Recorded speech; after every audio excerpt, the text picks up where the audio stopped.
We're back. Rapaport's reality. Yeah, fuck. Rapaport's reality. Yeah. You sound a little... Let's share with the people. No. Well, first let's bring the people and then you share with the people. Hey guys. Rapaport's reality. We are back. My name is Michael Rapaport. My name is Kebe Rapaport. Kebe is my wife. I am her husband. This is the Rapaport's Reality Podcast. If you've never listened to the Rapaport's Reality Podcast, this podcast is about all things reality TV. Yep. All things popular culture. Mm-hmm. And a lot of things about you and me. Yeah. And since you have a little bit of, I don't know, you don't sound like your normal energetic self. Why don't you share with the people what we've been doing for the last 15 minutes? Oh, yeah, because, ladies and gentlemen, I'm a little new to this podcast world, and we had to do something called reads, and my professional husband was a little rough on me on the reads because he just threw it at me that we're going to do the reads today, and he was a little rough on me on the reads. Like, he tries to act like he's so professional with his, and he doesn't flub lines. I flub them all. I can barely speak. You can barely speak English. I not only do I flub lines on the mic, do I flub lines when I'm acting. I flub lines Speaking. in real. I mean, the people that are listening to the show are probably like, "What?" all the time. I know I don't speak proper English. Last night at Passover, at the Seder, you had to read something and you could barely get through it. So I don't know why you're frustrated with me. No disrespect, but what I had to read was, in my opinion, whatever. It doesn't matter. The Seder, the Passover was great.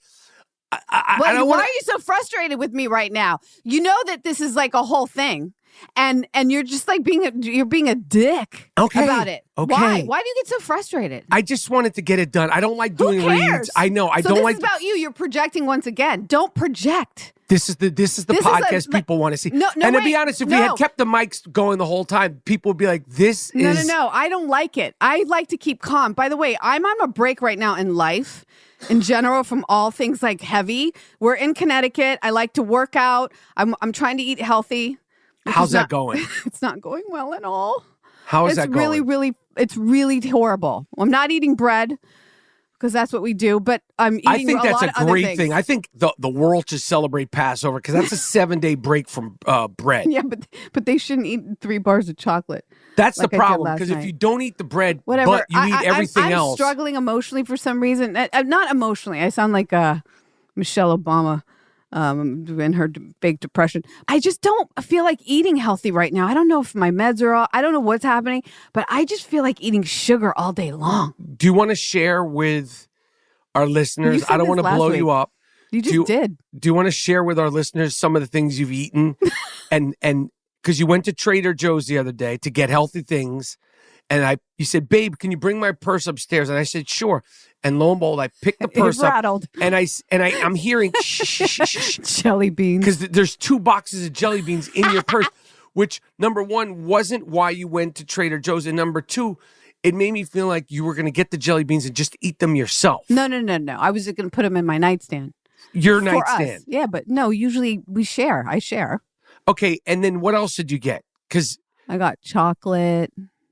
Jelly beans. I just got chocolate and jelly beans. Oh, and I got ice cream. Right. Those fucking miserable chip witches. I know. I went Trader Joe's chip witch. Wait, can I tell you about Trader Joe's is a vortex of hell. Like that they place lure you into. I mean, there's nothing but junk in Trader Joe's. I mean, they have the healthy stuff, but it's the junk. It's like it's the side. It's the you know they say in grocery stores you're supposed to like just shop the outward. You don't go in the middle aisle, but Trader Joe's is just all shit. It's just like all bad. I love it there, but I got to stay out of Trader Joe's. They have too many. They have those Dunker cookies. Yeah, they got a lot of stuff. Chocolate covered everything. Yeah, chocolate covered almonds, chocolate covered peanuts, chocolate covered cashews, anything you want. Chocolate covered bananas, chocolate or apples, chocolate or strawberries, any fucking thing you want. It's covered chocolate in chocolate. Covered blueberries. Yeah, chocolate covered. Everything they have, it's all chocolate covered, and they don't just have it in a chocolate section. If there was just a chocolate section, you could avoid that. True story. It's very true. It's everywhere around. It's true. It's like a chocolate factory in there, man. The cookies and the ice cream in Trader Joe's. Yeah. It's bad, babe. And then I come home and then I hide it everywhere. I hide from us and from myself. and it's bad, and I need an intervention. Well, and I said to you last night, full disclosure to our myriad of so listeners. many listeners. There's so many fucking listeners right now. And once those iHeartRadio app reads get out there in the world, more and more. The reads that I finally got done so well. You did them great. Okay. Thanks for saying it, because you were hard on me. Listen, I was an actress one day, so I was reading them. I had to warm up. Yes. And you didn't give me time to warm up. No. Because if I was like in a professional I've struggled with those same reads over and over. Like I'm new to this. Not true to this. I've struggled with those same reads. They're wordy. They're whatever. But those reads are going to lure in even more listeners than we already have. Okay, good. But wait. So I said to you last night, I wanted a man, and I need a man that's going to be more like Kobe would have been to Vanessa. Like, I need you to have some discipline. You cannot be a guy who's like putting your hand out when I'm pounding jelly beans, double fisting jelly beans. And my hand is not there to lift you up. No, it's not. It's just asking me for more My jelly hand beans. is there for you to put the jelly beans in my palm. I want you to say, stop the nonsense, girl. Let's get it together. Like get up and let's run a mile. You know what I mean? Let's do double days. That's not going to happen. When you have those jelly beans out, that Mamba mentality, that Rocky 1, Rocky 2, Rocky 3 mentality, it's out the door. But what happened to you the other night when you had your hand out for the jelly beans? What, you smacked it away? No. What happened to your mouth? Oh, so we were waiting to watch. There was some kind of flub on the Max or HBO Max app to watch season 2 of the Jinx about Robert Durst, the psychopathic serial killer. I think if you kill more than 3 people, you're a serial killer, right? Is it 3? He killed 3 people. Yeah, but I didn't know there was a number. If you've never seen, because I think there has to be, it's not just one, because then you're just a killer. I think he's a serial killer. The Jinx season 1 on HBO was awesome. And then that led to the arrest of Robert Durst, which we found out in season 2. And we were waiting past our bedtime, past all our reality shows. We watched The Valley. We watched Summer House. It was like 9:40. We had 20 minutes. We waited till 10. And then at 10, it wasn't coming on. I don't know why. No, and they had a glitch on HBO, on Max, on the streaming service. Remember, we got on there. It was a glitch. There was we a glitch. On Twitter. Right. And then at one point I said, babe, break out the jelly beans. Yeah. Because I was like, this is exciting screening. We need to stay up. We already had 1 box of jelly beans. Why not get rid of all of them? I was just thinking about the next day. Like, let's get rid of the rest of the jelly beans. So tomorrow there's no jelly beans. That's always a motivation for us. I'm like, I like, let's get rid of all the junk in the house so I can start anew tomorrow. Let's stuff our face. Let's not have 1 Chipwich. Let's have all 2 boxes of the Chipwiches, which would mean 4 Chipwiches each. Some would call that binging. I mean, because when we got to the 3rd Chipwich, I was like, I can't even have the 4th Chipwich. It's so sad. And then just take the shit and throw it out. But then you'll do something really shamefully, which is you'll throw it out and then go back in your own trash 15 minutes later and eat your Chipwich ice cream sandwiches out of your own trash like a pig. Wait, can I tell them what you did with the babka? I wet that babka the other day. Chocolate babka. Chocolate.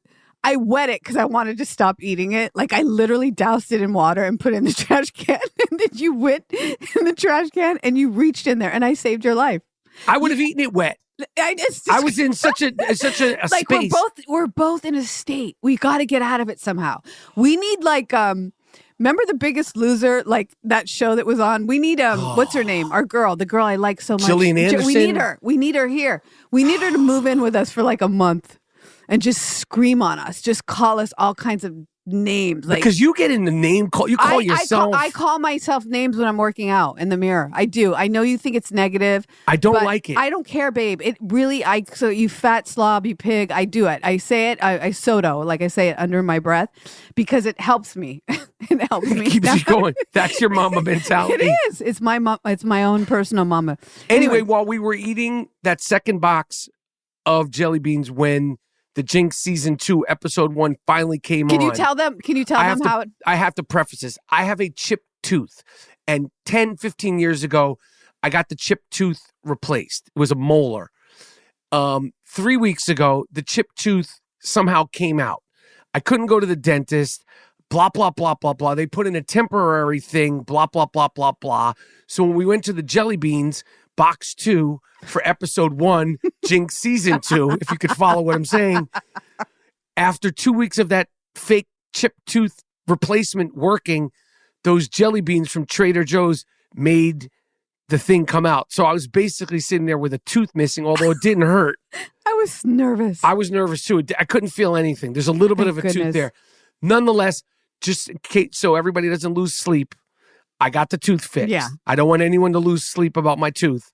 If they saw what it looked like, they would. It looked crazy. It looks crazy. Like I had a whole... You look like Billy Bob from something. It was just not cute. It's fixed now. And lo and behold, I haven't had any Jelly Beans since, but I will. That was just 2 days ago. I'll be test running this puppy ASAP with some Jelly Bellies to see if how good the dentist got this puppy in here. You are listening to Rapaport's Reality. We'll be right back.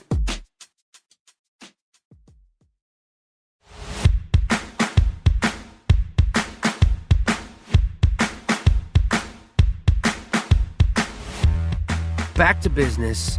We are working out. At least we're working out. We're not eating bread for 7 days. I'm not going to eat any bread for 7 days. No, same. We're good on the bread, but that doesn't matter when you're eating. We're good on the bread. Where it's like I'm eating chocolate. Like, yeah, it's okay if you're. Not only that, I just ate a block of cheese for lunch. You didn't eat a block. You had a couple of pieces. I ate a lot. Okay, we're listen. And matzah, like cheese and matzah. Like, what does that do? Okay, I'm just eating unhealthy, and I know. Like, so what if I work out for an hour and then I sit in the sauna for an hour and like, so what? And then I eat a block of cheese. It doesn't. You didn't eat a block. I'm just being like, I'm just stuffing, and I'm generally like in a state of I don't know. I just don't feel right. I get it, and it's bad habits, and I get it. We gotta fucking stay out of that Trader Joe's. The Trader Joe's. Is not. Fuck Joe. It's some weird. When we come to Connecticut, I have this desire to just like eat a lot. It's because we go shopping at Trader Joe's. Yeah, in New York, I don't do that. You got there because it's hard to shop at Trader Joe's in New York. You can't just drive up to a Trader Joe's in New York. There's parking and all that stuff. Yeah. We got to stay out of Trader Joe's. That place is hell. I know. It's alluring. It's hell. I know. It's not fair. And it wasn't supposed to be that way. It's supposed to be sort of an offshoot hippie brand place to get your good food. And now it's like just a fucking chocolate candy factory. I feel like that. And when we turn on those reality shows.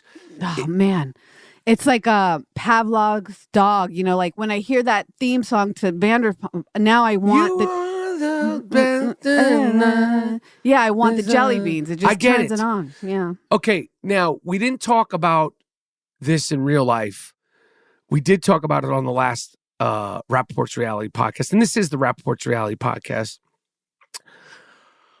Despite your hesitation, reservations, I did go on Tom Sandoval's Everybody Loves Tom podcast. Yeah, you did, and you got the pictures to show. I got pictures. Yeah. I got video. Yep. I was in his house. I can't even believe it. I can't believe that you were in that house. Do you feel angry at this point? Because I believe we talked about this. You wanted to come to his house. Yeah, I have mixed feelings, right? I have a lot of mixed feelings. When I first heard, I wanted to go. I didn't want you to do the podcast. But then when you were going, I wanted to go, obviously. With your friend? Yeah, with Tammy. I wanted to go. But now that you've gone and you've done it, it's done. You can't clean up spilled milk. But I had a good time doing it. And you had a good time, and the pictures, you have pictures to show. Ariana is out of the house. Okay. So you I saw the Lego picture. You got a lot to tell. I got a lot to tell. Ariana's out of the house. Tom Sandoval, during the off season of Vanderpump Rules, should do Tom Sandoval is a fucking hoarder. Oh, shit. That should be the reality TV show that Tom Sandoval focuses on next. Because Tom Sandoval, and I'm guessing Ariana is a hoarder because her stuff was in there and there was boxes upon boxes upon boxes of her stuff. And there were boxes upon coffee tables, upon boxes, upon open boxes, closed boxes. when I looked into his garage, because he was showing me the classic motorcycle, the 2-driver that he drove up with Schwartz on Vanderpump Rules, the 2-seater motorcycle for the opening of Tom Tom. He said, it's here. I could show it to you. And I said, fuck yeah. And he opened his garage. And the first thing I said to him is, I was like, yo, you're lucky my wife isn't here, because this would literally give her a nervous breakdown. And as much as she can't stand you on the show, she'd be... I'd dedicate my life to helping him clean up. Babe, it was floor to ceiling. That is so sad. Boxes upon boxes upon... I mean, it was the whole thing was just storage and old stuff. And I don't know what was in there. And then he was like, well, the old apartment, my friend stayed there. And then they moved out and there was stuff there. And I'm just like, what about a dumpster? What about you can get somebody to give you a dumpster for free? Get a dumpster, get some sort of place to donate all this stuff and get it out of here. There was a guest bedroom. But you said that she moved out. Why is her stuff still there? I asked him that. What did he say? He's giving me the gibbly goo, the gobbly goo. He's looking at his friend Jason, who's the drummer in the band, who's on the show. They're like, doing like I gotta consult hand my lawyer signals before, and smoke cigarettes, and they're like making I'm like, what are you looking at him for? I'm asking you the question. Why is her stuff here? He's looking over here. Wow. I said, my man, you weren't even married. This isn't even a divorce, let alone $1 billion divorce. There's $1 billion divorces with estates and property that multiple have taken homes that have been easier than this. Like, what is the problem? Yeah. This is just like a little house in the valley. Like, why is this still going on? Why are you looking at Jason? Why aren't you just giving me, why are you not making eye contact when I'm asking you about whose house this is? Yeah. He's about the give me all kinds of side eyes and side answers, and I don't know. So I told him what you said. I told him that he said he definitely will come on the podcast. I said, well, if you think I'm bad, my wife's going to really be on you, especially when she finds out that you have a hoarding problem. Yeah, because what it says to me that his life is unmanageable. And they're not dealing with things. That's the big distraction when they are in the house filming. I look around the house and I go, these two people are not dealing with a lot of things. Boxes unopened in your house says a lot about you. And it ain't Christmas time. No, it's April when I was there. You're avoiding a lot of things. It's like when the bills come and you don't open them. They don't go away just because you don't open them. Like when people have shit in the corners and in different closets, just because you close the door to the closet and you don't look at. I'm extra, like me. I'm a little weird when it comes to neatness. But you've helped me out with that. Like if you don't, it doesn't need. First of all, if it doesn't need to be here, it doesn't need to be here. If it doesn't spark joy, that was that book. Yeah. Also, too, I'm not a fan. We have one drawer here that's like a junk drawer. I hate that term, like junk drawer. Like, I'm like, there's no, like. Junk goes in the garbage. Yeah. Like, what is it? Like, we have that drawer by the kitchen where you open it up and it's stuff you don't need. I'm like, what the fuck is this drawer? I have a problem with that one area, but you're not even in the league of what I saw at his house. We don't have that in our lives, but he needs to go on. He needs to do a show. We have it a little bit in New York. We have some stuff that we could get rid of, but nowhere near like most people. But yeah, they both have it. And but it's funny that you say that she left things behind because, babe, the truth is she might have said, "I'm on to something new. I'm going to leave all my problems with you, motherfucker." And if I was him, I'd be like, I'll give you a week to get this out. Right. If not, bye-bye. Especially if it's his property. But like you said, I don't know whose property it is. Right. I don't know who owns that house. Right. But I will say, and he asked me, he said, does this house feel like it has bad energy in it?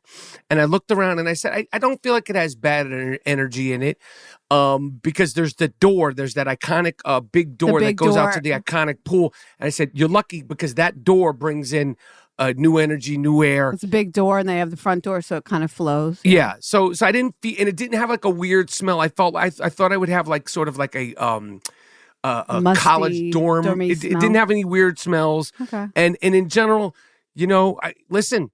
I wish this guy good. Yeah, I know you're into him. I want them all to do well. Yeah, I have only the best wishes for everybody on that show. I really, especially after meeting all of them, they're all good kids. It humanizes them. Yeah, no. True. I still think he fucked his way out of that relationship. And people like that line. Well, let's talk about this, babe. Yeah. Since you're talking about me giving you a hard time, we talked an episode ago or 2 episodes ago about the now iconic People magazine story, which featured you, who is Kebe Rapaport, who is Michael Rapaport's wife, and a deep dive, all things Kebe Rapaport. I feel like that article and that fame, that sudden rise to fame, is going to your head. Do you feel like, are you able to really recognize yourself anymore since you've had? Babe, stop. Do you feel like that article has gone to your head? First of all, I hate it. I hate that article. God bless the lady who had to I don't know. She's lacking for things to do. Where in does her that job. come? Who's the editor? I don't know. Hey, we need to find out and we need to check. I don't know. She's got to find more to do with her life. There's so many things to talk about. So many things to talk about that she had to go on my Instagram page and do that. I mean, listen, it's good for the podcast. I want our people to listen to us. I do. But I don't like attention. So, and people go, "Oh, really? Why are you on a podcast?" Whatever. Good point. Good question. Why are you on a podcast? I know. Ask myself that question. It's tricky for me because. Do you like attention or do you not like attention? I actually do not. I have anxiety, even being with you. The attention freaks me out. And you know that. Yes. It really does. Yes. And I get nervous even with, I like that you get the attention. Here's the thing. I like that I've known you since we were kids and that you've been able to get love and attention because it means that your career is doing well. Thank God. Right? You don't want to be a rerun from What's Happening and, nobody knows who you are after.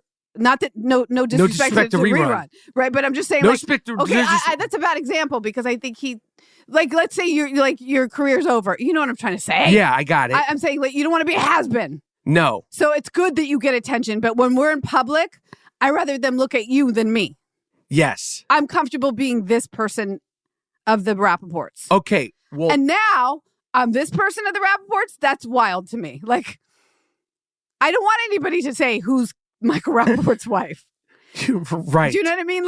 Well, we just told them a lot more than most people would want to know on this podcast. I know. You talked about the things you say to yourself when you're working out. We talked about, I know. that article needs to be revamped, and they need to be now she eats she's chocolate this, that, and the bed. third, and she has a fucking problem with jelly beans. Oh yeah, it's out there now, guys. The door's open. Pandora's box is all the way open. It's fine. It's done.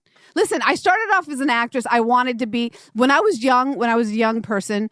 I wanted to be the Black Julia Roberts. When we first got together, I wanted to be famous. That's what I wanted to do. I wanted to be, my dream was to be famous.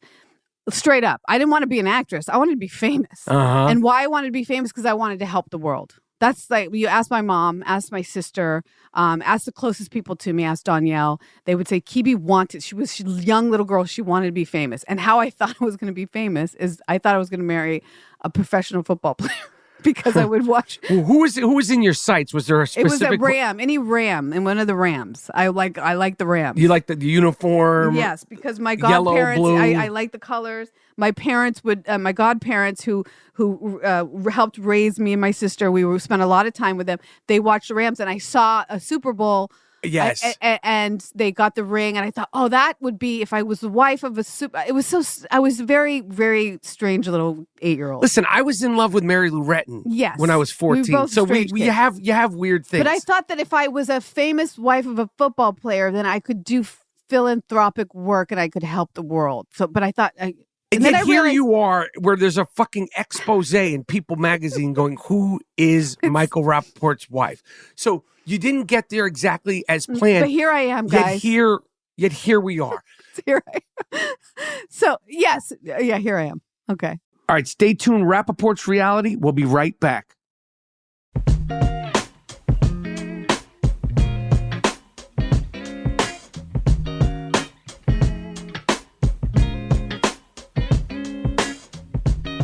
Enough about me. Let's talk about the elephant in the room. And what elephant? The Valley. We have to talk about the Valley because we're struggling with the Valley, and I think that people need to know that we're really struggling with that show. Are we 6 episodes in? Yeah, 6 or 5. I don't like these people on the show. Same. I don't. Again, Kristen Doty, love. Should we tap out or what? Queen Kristen Doty, love. Yeah, Brittany and Jax, they're OGs, but I can't deal with these people. There's not enough Jax We're picking up our Brittany. phone too much. We're not even concentrating on the show, babe. Let's be honest with the people. Are we going to continue to watch the show? I feel like we must continue to watch the show out of loyalty, but would we care about let's say it's going to end 10 episodes, 12 episodes, then there's going to be a reunion. Like a reunion is something you're supposed to be so excited to have. Recapping the season, more drama. The only people that I care about is Jax and Brittany, and allegedly, and this isn't even being discussed on the show, and I'm glad it isn't, but Jax and Brittany, their marriages seems Dunzo. Because it's one thing to beef, it's nothing to get separated, but when you unfollow each other on social media, it's almost worse. Worse. It's the worst. And also because he's with their publicist? I don't know. Oh, Rumor has it that he's with the publicist, but they're unfollowing each other. And it would be great TV, although I don't wish anybody breakups, especially with little Cruz. Cruz turned 3. Cruz, Jackson, Brittany. I think they were together at that party. I don't know. What the rumor mill is saying is that Jackson and Brittany are dunzo. They unfollowed each other as of the recording of this Rapaport's reality podcast. I think a lot of them are done. Like the other couple's done, the Dick guy, Jesse, and listen, I'm not even committing myself to these people's names. That's the problem. Like, I don't know. They're not likable. No. I don't give a fuck about anybody except for Jax and Brittany. And every other reality show, and even the unlikable people are likable. This is what I'm like. I mean, not that they're not likable. It's just like I'm not getting invested. I'm sort of like, it's like lackluster. It's sort of like, they're not likable. They don't let you in. Yes, that's the thing. They don't let you in. And I'm thinking like, even in real life, I would just be hesitant. I wouldn't fuck with these people in real life at all. There's none of them that I like. I don't, nothing is interesting. You could try the postpartum trick, seen it, been there. I need more. In order for me to feel bad, respect to anybody going through postpartum. But in order for me to be invested in the one girl, I don't know her name. It's 6 episodes. I don't know her name. It's true. It would have to be like the 3rd season for me to care about your postpartum. Like I would have to know you before that. The thing is, we're jumping into something like in the other shows, we know you before you get pregnant. We're meeting her with twins. Twins, right? So and the other baby, right, and the cute babies, beautiful family. Exactly. Other shows we've gotten to know you before this. We're jumping into their lives when they're parents. It's a different thing. Other shows we've met you when you're partying and drunk, and we've got to see you date people and all that stuff. We're meeting a mom, no disrespect to moms, but it's like we're meeting a mom that's like a has-been beauty queen. That's like no, that's not fun. So this we're sludging through it, and it's just not. And there's no jelly beans or candy bars that have gotten us through an entire episode without. I don't know. I think we stick it through. I guess we do, but we got to be honest that we're struggling with that show. We're not struggling with Summer House. No, that's good TV. That is good. That is good that TV. Paige DeRabo or Paige Sorbo. Paige is... She good. Should have her own show. Oh, she's a champion. She is a champion. She's I don't know. Good. She's funny. She's likable. Beautiful. She's funny. She's comes in and out. Like she's... That whole... even the one that annoys me, West. I guess he's a big cessation. Like, yeah. West is great. West, Sierra. He's dating Sierra. I mean, that show. Everybody is killing it on that show. I love it. That's a fun show. Yeah, we love that show. It's everything you want. It's got a good amount of drama. It's got a good amount of drinking. Yep. It's got haircuts. It's got hats. It's got costumes. Party themes. They do it all. They fall that one, and then that one girl, the other black girl on the show. Yeah, she's like a stunt robot. Yeah. Like she fell like 3 or 4 times in a 15 minute. Right up. She's like a fucking. She's like Ray Lewis out there. Totally. Like she just hitting the floor and she's like Evil Knievel, like Johnny Knoxville or some shit like that. We got Martha's Vineyard. That's an amazing show. We got other shows. So why are we wasting our time at the Valley? I know, but I just was so excited about an additional show, and I don't see how that show's gonna. I mean, I think they'll give it a 2nd season, and I don't know how the ratings are. And I always wish nothing but the best for all the people on the show. And I want to see the number 1 guy on a successful show. Yeah, same. But if Brittany and him don't work out, like what? I don't know. They're good together, but I don't want to see Jax alone. I mean, listen, Jax alone? No. Jax At this divorced. age, divorced with a kid and Brittany? No, thanks. Yeah, so that's it about the Valley. But babe, I forgot to ask you this. Did you know or see or care about Quentin Tarantino scrapping the movie critic? The movie, his 10th film. Yeah. I heard about that. What do you think? I'm not surprised. Listen, Quentin Tarantino could do no wrong. Quentin Tarantino, probably the script wasn't coming together, or the wind wasn't lining up right, or the sun wasn't, setting the way he needs to set it. This is a true blue artist. If he wants to scrap the movie critic, that's the name of the film, allegedly, his 10th and alleged final film. Wow. Which is sad. I know. If Quentin Tarantino really stops making films, because one thing we've done throughout the years, we have made it a point to be in that movie theater from way back in the days. Yeah. Even I remember we went to go see the Natural Born Killers premiere. Yep. Which he wrote, which Oliver Stone directed. But Quentin Tarantino movies are events, especially with the movie business being so bad right now. It's so bad. So, if he's not making that film, I'm sure he'll figure out, what he wants to do next. Maybe he just needs to, I don't know. But, he's a true artist. He might have had a cast. He might have been in pre-production. If he's not feeling it, he'll scrap it. But, Quentin Tarantino not making films anymore is upsetting. But, I remember when we went to go to the Natural Born Killers premiere. Do you remember we sat, Juliette Lewis sat behind us? Yeah. Do you remember that? Yeah. Or she was behind us during Natural Born Killers. Yeah. And, that was just, I remember walking out of theater. I think it was at the Dome. Yep. The Dome Theater. And I remember walking out of theater what the fuck did I just see? That was a wild, crazy film at that time. Yep. But, every time we went to go see Jackie Brown, we went to go see the last one. We saw it in Miami. We went to go see Once Upon a Time in Hollywood. I remember we were on vacation. Yeah, we went to go see it in Miami. His movies are day one screening. We always go day one. So, as far as him not making this film, he'll figure out what he wants to do. But, he's that dude. What about, I know our podcast is supposed to be about reality TV, and we talk, mostly our Bravo shows. What about how nuts the Jinx Season 2, Part 2 is? Crazy. You know what? We just saw the first episode because that's the one that's out. Which sucks, by the way. That sucks that they're doing that, but I get it. I get how they have to do that. Shout out to me though, by the way, because I did a little investigating because you panicked, by the way, because I was falling asleep. No, you were getting mad that it wasn't out and something happened with the streaming on Max. And I did a little investigating on Twitter or X, and someone said if you go to the last episode and let it play, and then it says episode 1, season 2 coming up, just let it play and it goes into the episode because it wasn't showing up. It said 2 seasons, but it wasn't showing up. So I had the patience and the wherewithal to always do it. I always figure things out. So shout out to me. But anyway, I would say that the sickest thing about our world today is calling it back to fame.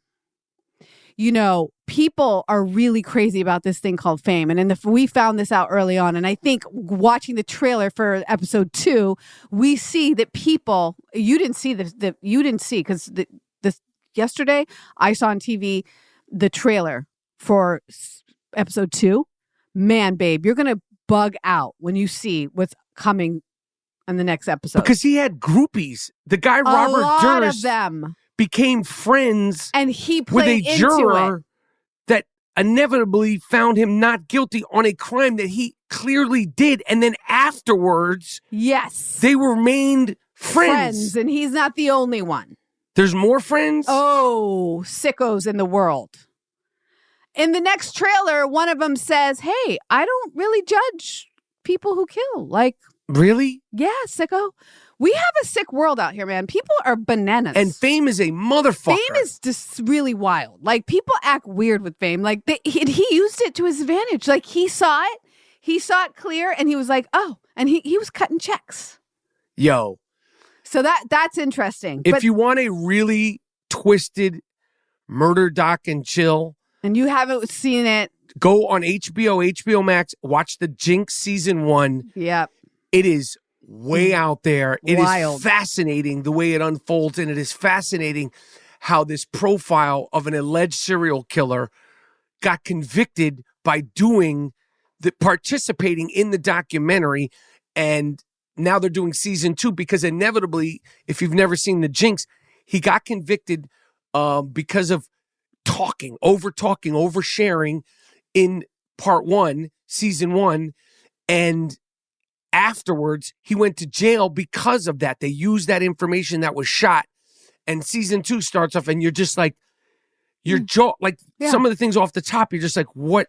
His desire for attention and fame got him into trouble, and then as a result, going to jail, he actually played on the jury, and it's the whole thing is just unbelievable. He's nuts. Yeah. And he's a creep, and he's maniacal and weird, and it's a good show. Yeah. Anyway, another episode in the books of Rapaport's reality. How do you feel about this episode, babe? I'm glad we got through it. It started off a little rocky. Because, it was before the episode. Yeah, they didn't hear that part, did they? No, they didn't hear that. They didn't hear it. I hope but that would have been the podcast I think people would have wanted. Thank goodness they didn't hear it. I didn't feel good. I'm glad I got through it. Hey, I'm getting professional, I think. Well, you're a professional podcaster. Listen, like I said, those ad reads, they suck. I know. But you got to be more gentle with me because that's not nice. I'm very, very patient with you. I mean, you're getting better, but I am patient with you, babe. People just heard that tone. See, that was a tone. There's a tone that people patient with you. Anyway, I love you. I love you. And we're out. Rapaport's reality. Tell a friend to tell a friend. Oh, yeah. Tell a friend. Let's get more listeners. Subscribe, rate, and review. Out.